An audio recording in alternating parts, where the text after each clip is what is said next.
Hi, good morning. Welcome to my channel. I'm Thomasin PA2066. Today is 21st of July 2022. Our topic today is NAPIC figures. NAPIC is the National Property Information Center.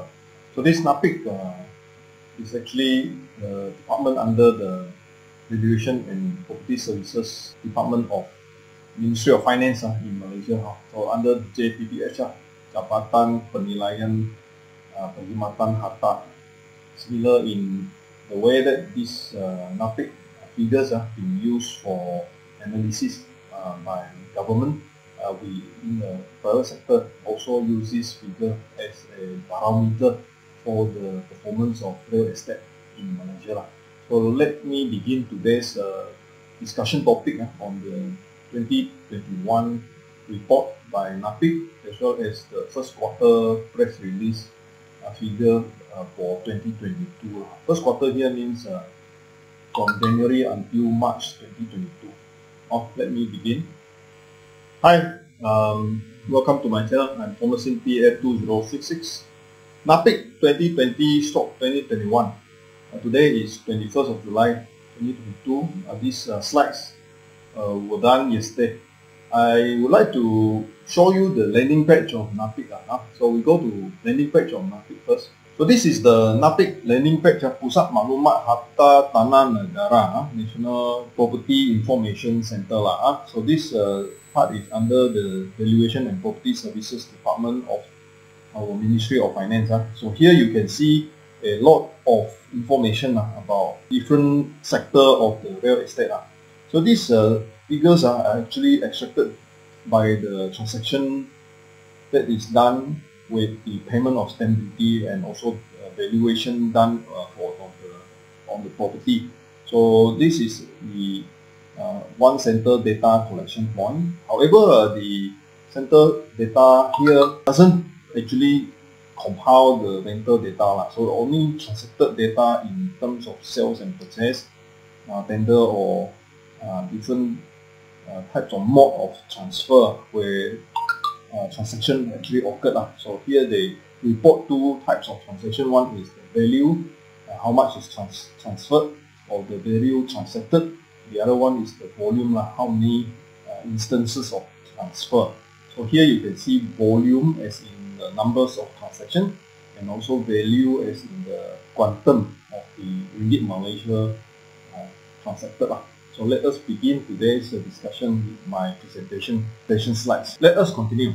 This is the press release on Property Market Report 2021. I based a lot on this particular report for some of the figures to discuss later. Right, on a overall Property Market 2022 quarter 1, which is January until March 2022, we can see that in the bar graph here, where you see they were increasing and we have recovered in fact from 2021 to 2022. So most of the figures are already back to normal. We have another video which is under COVID impact on real estate, which you can refer to for more detailed information about how the real estate data have changed and the impact of COVID-19 pandemic onto real estate in Malaysia. So to just give you a picture of how this comparison for quarter 1 2022 to the whole of 2021, we have a transaction for the whole of 2021 at around 144.87 billion ringgit Malaysia recorded in the whole year. And let's say if we take last year as a whole year and one quarter is 25%, because one quarter is 1/4 of the year. So 25% by right for the last year. If there is no increase, we maintain the same. Then so one quarter equals to 25%, and let's us type the transacted number for the first quarter in the blue here, 94544, divide by the whole number of the whole 2021, 300,497 transactions. We are getting 31.5%. So the first quarter of 2022, in fact, is surplus over 25% of the same period last year. So this means that the recovery phase already significantly shown here, And the value, if you look at the value, 41.91 billion over the whole year last year, which is 144.87 billion, able to achieve a 29% or 28.9% of the total year last year. So we again surpassed the 25% mark on the same period, January to March 2021. So quarter over quarter, we call it quarter on quarter, the first quarter of 2022 has shown improvement from the same period 2021. Of course, 2021 was still affected much by the COVID-19 pandemic. So now this year, 2022, the first quarter was totally out of the CMCO or RMCO. And we look at it towards the end of last year, there were already stimulus package coming to an end. So many exemptions like stamp duty exemption, PTT exemptions, they were coming to an end for last year. So, well, naturally, there are people who rush in to do purchase to enjoy that benefit. So that's why you see fourth quarter 2021, there was a spike, much higher spike compared to the earlier time. So in fact, if you look at current first quarter, it did not drop very much. That means that the market is recovering, and it is a good sign. So another thing to take back is that the total value by sector, residential sector is actually at 55%. The commercial sector is around 20%. So let's say it's about 20%, is 17.3%. Then the industrial is 12.2%, and the remaining part of agriculture land and other things is actually the remaining part about 15% also. So if you look at this, if you concentrate on industrial, commercial and residential sector, you'll be able to achieve close to 80%, 80% of the total value of the transaction. And we earn our commission based on the transacted value. So if there is a sales and purchase, then we will base our fee onto the percentage that is given to us. So value will be a good indicator for the total business that you are able to capture. And therefore, this particular in the sense presentation also want to show to you, also in the title of the presentation, how much can you earn as a negotiator. Also later we will analyze this figure in more detail. So transaction in volume, in fact, just to also say that this is a good indicator, a barometer that says residential, a lot of transaction numbers. So the chances of you to get your deal done is higher. And here you can see 60% of transaction numbers are all residential. So if you are targeting this particular very competitive market, the chances is that you have a high chance to be able to penetrate this market because there are a lot of transactions.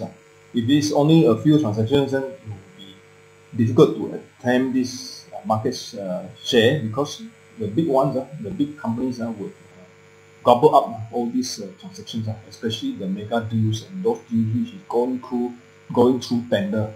So those deals that goes through tender for the general agent on the street, it's very hard to go through those process in the targeting of this type of property transaction.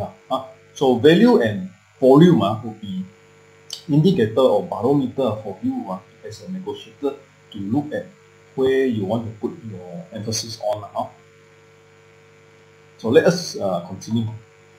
Well, if you look at the chart over the right hand side, you can see from 2001, that means 2001 until 2021, the number transacted value in billion ringgit actually increased over time, and there was a dip in 2009, and then there is also a big dip in 2020. So this one we know is COVID-19. The 2008 to 2009 is the subprime crisis in the US. It's an economic crisis. Again, we want to look into all these crises, how the crisis can affect real estate business, and that means affecting the income of the negotiator and the agencies. Of course, we know that optimism, over-optimism, speculation, and all these things happen in the earlier phase of the 2011, 12, 13, and this is the phase where a lot of people make money, in the sense that a lot of agents actually gurus and making big money during that time. That was also the time the VIPS was rampant, and then it was eventually cut off from the developer sale, so that it will be less speculation. So as you can see, the total value from as low as 38.63, which is below 40 billion, up to now around 150 billion. There were times that it overshot to 162 or 163 billion. So let's look at the figure, how it affects your income. Well, before we see that how it affects your income, we want to understand the 1998 depression. So if you go back to the figures in 1998, so 1998 figures in terms of the damage that it has done, because the 1998 is the general depression, worldwide depression. This is Asian financial crisis that happened, and it went through the whole world. So in that sense, you can see that the changes in percentage of you see from 12 to 8, 14 to 6, 13 to 6. So it was very major contraction in terms of the market. So people are probably out of job. People also got no money anymore to service the loan. Most likely also there is already no way to even look for tomorrow, how to get food for tomorrow. So this is the scenario how major depression can cause a contraction in the real estate. And comparing to our COVID effect, it's much less. So COVID effect is about 20 to 30%. This is about 40%. So now asking myself, why do I do this analysis for NAPIC 2021 to 2022? I have a few objectives. So first is to understand the property landscape. Second is to see what sort of trend. So in the sense how COVID-19 pandemic can cause changes in the trend, as well as the amount of overhang. So overhang here, I would like to maybe look at it from a more positive side. It depends on how you look at overhang in the light of today, because the light of today is supplies and demand, and we have more supply, therefore we have overhang, and overhang becomes a sort of item for agents to sell. So it's like our goods to sell. So if you have goods to sell, meaning to say if you have stock, then you're able to actually sell the stock. But then this is not good for developer, because developer are producing too many, and therefore there are overhang that is unsold. However, for the selling person, for the sales agent has item to sell. Depends on how you look at it. If you have a situation like short of supply, then the agents will not have anything to sell, because the developer develops the house, and before it is even completed, the house is already sold. So in the light of comparing whether you would see overhang as an advantage and versus it as a disadvantage, of course for the developer overhang is a disadvantage, but for the real estate practitioner agents, overhang may not be entirely a negative aspect of looking at real estate. So for real estate agents, overhang may be a problem, but then it is a potential opportunity for making deals. And we also want to look at market segments, residential, commercial, industry. So transaction, 60% is residential. And value is more than 55% is residential. So residential becomes the major portion that real estate negotiators would concentrate their focus on. Right, we also do analysis on possible market shares in different regions, for me in Sarawak, and how it affects our lifeline as an estate agent. So, of course, to answer a question called how much can we make as a real estate negotiator, how much do you think you can make out of Malaysia's real estate landscape. Okay, what is the total market size? They ask you this question. The total value registered in 2021 whole year is actually this figure. How many zero? You can count. So let's say we build it up to 145, easier. 145 and 9 zeros at the back. So that is the total market value of transacted amount. Let's say this total 145 billion will be done by who? But done by the broker, of course. The broker will sell the bill of the products direct to the end user. It can be also sub-sell, right? It can be selling through agents who work with the developer. It can be also illegal freelance agent. It can be also arm's length transaction like normal transaction. It can be also a gift like parents to children, grandparents to grandchildren. All these are scenarios that transacted amount can be reported, but then there was no intermediary. There is no sales in fact being transacted because it is inherited, passed on from parents or grandparents to the descendant. So if it is tender and auction, then again it has transaction, but then there is also probably not under the real estate scenario of the agent.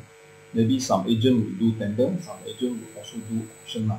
Rental is not registered as in reported, but it may be a figure that is collected by NAPIC, because for tenancy which has gone through stamping, then it is the data that is captured also by the stamping department. And how about commercial, residential, and land?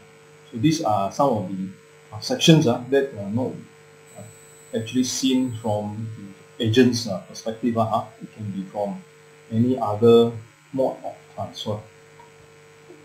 So let us assume now that only 10% of the transacted amount is actually done by the registered agency.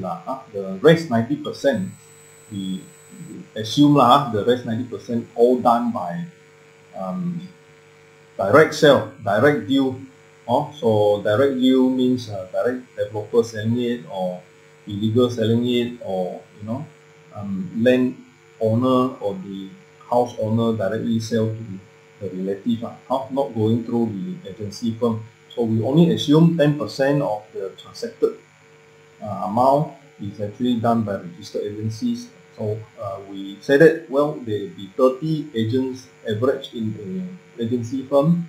How much is one agent going to make? If we have 1,000 firms which are active in the practice of estate agency, in Malaysia the number of firms reported before about 1,300 to 1,400 firms. So not all firms are very active.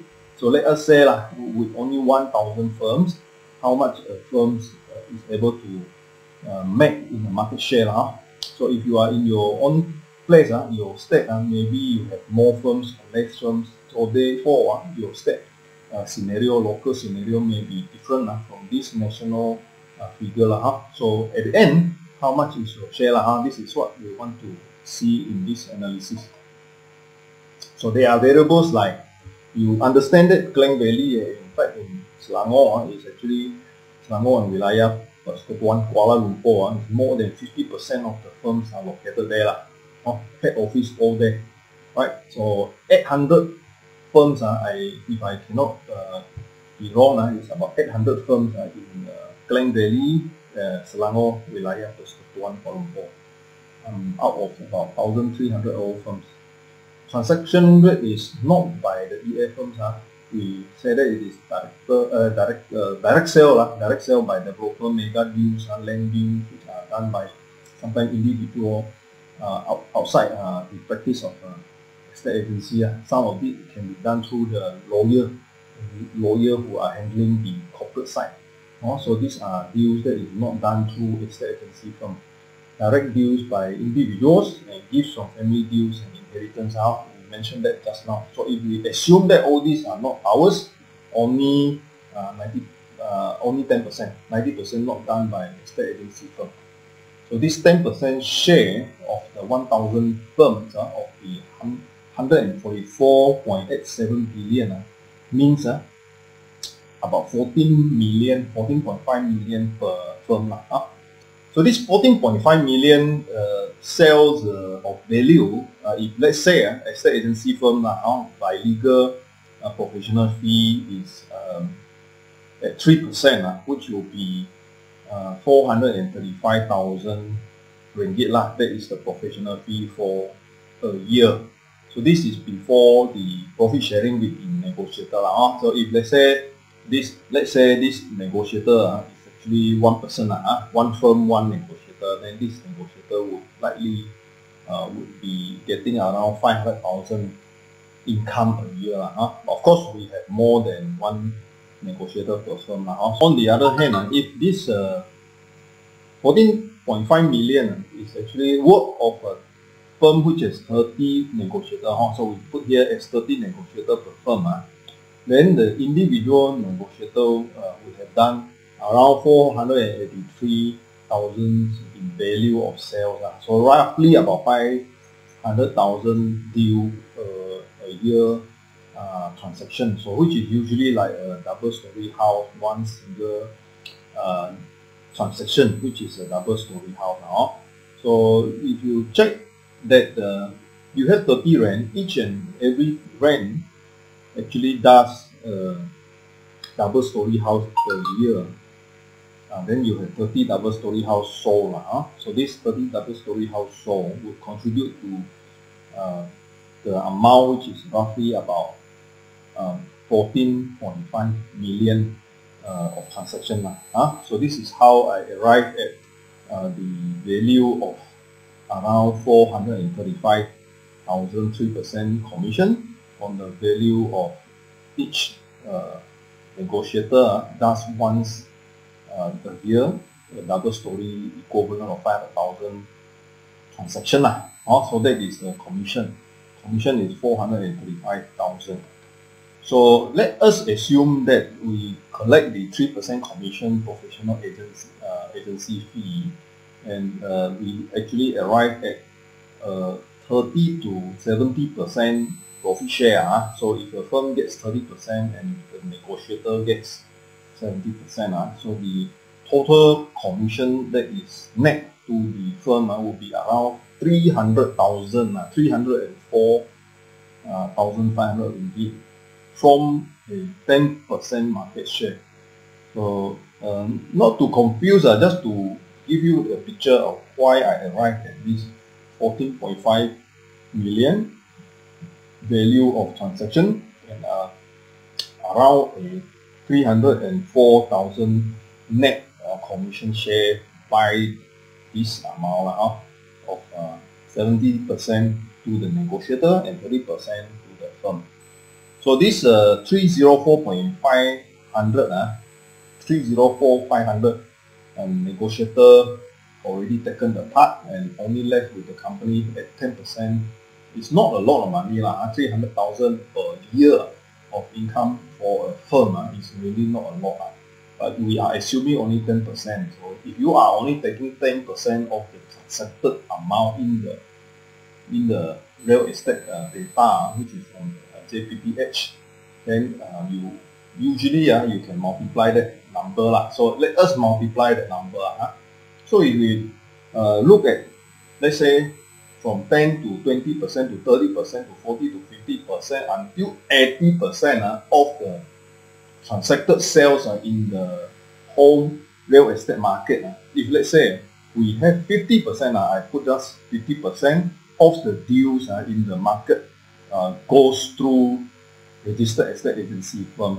So if let's say we have 50% of the sales transacted actually goes through the real estate agency practices, then each firm should be around 1.5 to 2.500. So it's about 1.5 million. 1.5 million annual commission, net commission for a individual registered estate agency firm. So this is at 50%, half of the transacted amount goes through real estate agency firm. Of course, we know that in some market maybe up to even 70% of the transacted deals actually goes through the real estate agency firm. So if let's say we say very idealistic way, 80% of the total volume and value of transaction went through the registered estate agency firm, then each individual firm would have a potential to make about 2.436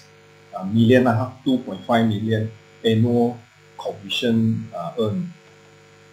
So is real estate a real career if you look at that? So if let's say we take a potential annual income of an estate agency firm having around 30 negotiators and doing just 50% market share of all the transaction in the area going through registered estate agency firm, that would be around 1.5 million ringgit Malaysia net commission payout for the firm. So this is a very good value to think about. If your performance is around 1 to 1.5 million, I would say generally that is a acceptable figure.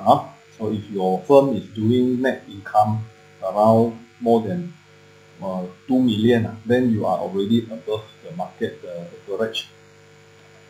Right, we just emphasize a bit on the residential overhang in some of the slides later on to just maybe get ourselves familiarized with the condition of overhang. So overhang, the highest is in Johor, second is actually in Penang, third in Selangor. So state with highest overhang volume is indeed in Johor. So Johor had a lot of condo, a lot of it also abandoned. So this is an issue, but you can see that if you look at the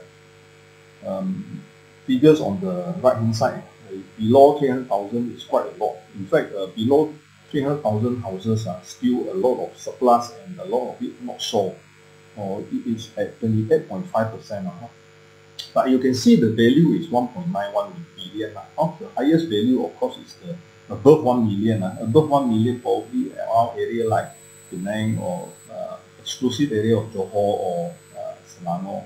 So high value 9.37 billion, although the percentage is 13.2% in terms of range. You look at the range. So residential high-rise has the highest, 58.1%. So if you are a negotiator doing this business, then these are your stock, your number of houses to sell. So you have ample amount of stock to do the sales. Terrace house is 7,000 plus, 7,400. Other types is 7,500. Right, let us continue. So this is property market snapshot on the types of service apartment overhang. Our service apartment is under commercial, considered not residential. It's not as residential, and you can see also it's high in Johor, 16,000 units compared to Selangor, Penang, and also Johor. So the value, as you can see, the medium range towards the 1 million has a lot of units not sold, especially the 500,000 to 1 million, which has 15481, 15,000 over unit not sold. So these numbers of units are probably all found mainly in Johor because they're selling to Singaporean and some Chinese from China. Right? Not much of improvement if you look at the overhang of this area of service apartment from 24,295 units down to 24,050 units in first quarter 2022. Not much done. So in Sarawak, which I practice, I like to do a quick summary on certain aspects here. New launches for the quarter 1 2022. What is the landscape that I have in Sarawak? What are the supplies? What are the leftover stocks, and where can you put your effort in? So Sarawak has got also similar pattern. A lot of it is high-rise condominium apartment. Close to half, more than half is actually in this unsold units are all condominium apartment. After that comes to the single-story terrace, and it's double to 2.5-story terrace, then the semi-D, and we have quite a big portion also of low-cost houses. In fact, the unsold units in Sarawak, in all new launches, condominium is one of the lowest one, where a lot of it is sold. But still, because the supply at one time was a lot incoming supply, so although they were a lot actually sold, still left 8,000 over units. Of course, these are ranging from different price range, from as low as less than 300,000 to 400 to 500,000 to even above a million. But again, this is the big market. On the other hand, if you look at the detached lots, even there is small units, 9 units only, but the 8 out of 9 was unsold. So in fact, launching expensive high-end bungalow houses also faces this problem. You have majority of the launches are not able to sell, and the lower and able to sell types will be having a high number, but then many sold out. So if you look at single story, double story, terrace, semi-D, these are all quite low, less than 20%. So the expensive type, which is semi-D with 2.5 to 3 story high semi-D, all the expensive townhouses, cluster type, these are hard to sell. So this chart also tells us that for a negotiator to concentrate into area of fast transaction would be likely area like condominium, apartment, terrace, semi-D, or terrace double story. This would be the one that has got high volume incoming supply. You have stock to sell, and then it is easier to sell because by historical launches, most of it are sold. Right, distribution by value in the new launches. Of course, number one, a lot of stock is actually valued at number one, condominium high-rise apartment. And the second would be the 2 and 3 story terrace houses. Third is the semi-D. After that, the single story terrace houses. So these are the 4 key areas where likely a negotiator would put a lot of effort in this area, where condominium access stock, high value, semi-D, double story terrace. These are the first 3 focus area for all the residential. Later on, we will see the industrial and the commercial. So these are units unsold. Units unsold, as I said earlier, is actually your stock, your available stock to sell. So again, condominium, single story terrace, double story terrace, and some area is low cost. Low cost also, there is a supply issue where you probably have a lot of supply, but this category of population most likely unable to even come out with 10,000 ringgit. So they even have problem buying low cost housing. So this is the distribution by different townships in Sarawak. So Kuching has the highest in terms of overhang, 1,038. And next comes the area in Samarahan. So Kuching and Samarahan, if you add these two together, because these are nearby to each other, next to each other, so you consider as one single area of activity. So if you are practicing in Sarawak Kuching, then likely you would zoom into these two figures, 1038 and 262. So generally the area with stock unsold would be apartment, 500 over units, and single story terrace. These are the areas where you have stock and ample amount of potential to sell. Next comes the Bintulu. Bintulu has also a lot of supply of apartment now. Surprisingly, in fact, at one time it was just mainly a township for semi-D and double story. So recently it has increased in numbers of apartment and condo. Last is Miri. Miri is supply side is coming in much less than Bintulu.